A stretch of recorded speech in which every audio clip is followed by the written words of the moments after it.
Being an MRI tech takes more than having a magnetic personality.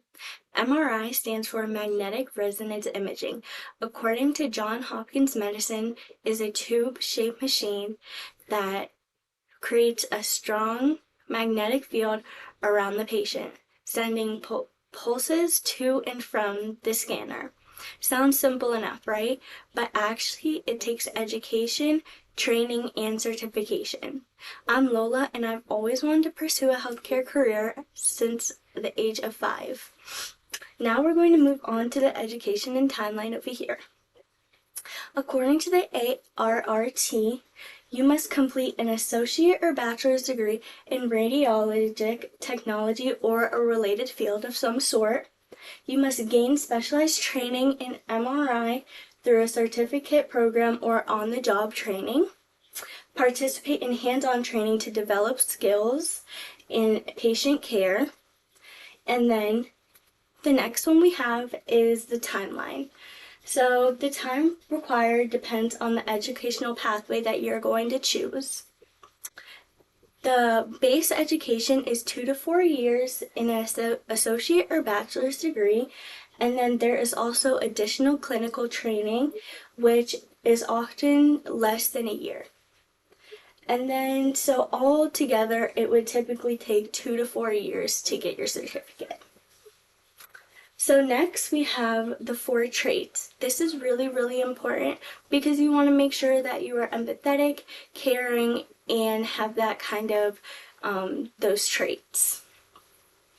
You must have attention to detail. You cannot mess up because it is really important since this is magnetic.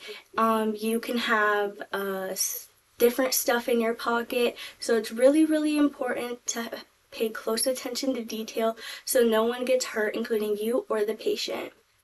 You must also have compassion and empathy. A lot of these machines are big. They're mostly enclosed, but there are some open ones, which we will get to right here. And you want to just make sure that you are empathetic with the patient, making sure that they have everything they need, just constantly reassuring them, making sure that they are okay. You do have options to listen to music, but it does not cover it. It is very, very loud, and some patients tend to freak out, but it is most important to just let them know that you're there for them and continuing to reassure them. Next is technical skills.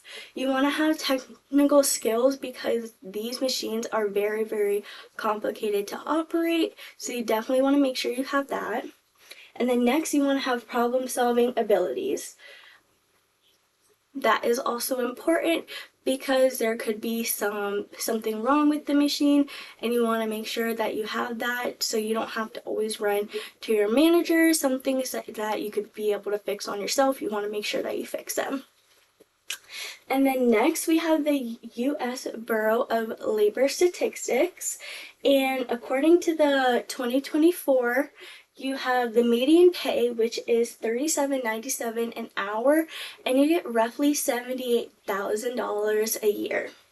The job outlook is 5% faster than average, which is really, really good statistics. Next, we have what is an MRI, which is what I was talking about earlier. You have closed bore MRI machine, which this gives you a better outlook.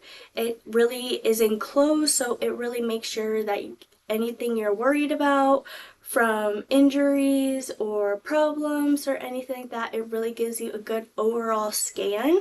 And next we have open MRI machines. This is for the patients, like if you see something on their chart where they are a little anxious, or they're really, really not used to this and they really, really are having trouble going into that closed MRI machine, that they have this option for them so you can still see what's wrong with them. It'll just be a little less scary for a first-time MRI person. And then this is going to be explaining how the MRI works. You first want to go into what is an MRI machine. So you'll just explain that it's a magnetic resonance imaging, and it's going to use strong magnetic fields and radio waves, but no radiation. Like x-rays have radiation, but this does not. And then step 2 is how it works is with your body's atoms. So hydrogen atoms are mostly water and naturally random, so the strong magnetic field attaches to those, and then it adds radio waves. So a burst of radio frequency is sent in, making the atoms flip out of alignment, and then the signals return, the radio waves turn off, and the atoms realign and release energy signals. And then detecting and processing, coils detect these tiny signals, a computer maps the location and which area you're hurt in, and then the final image comes through. It processes a clear cross-sectional picture of tissue issues, whether a bone break or any kind of thing that is going wrong internally, it can find. And then right here we have a little picture of all, it's a brain scan and like the different parts of it. So we have sideways, and then we have in. This is just a little closer example picture of the scans. And that is all. Thank you.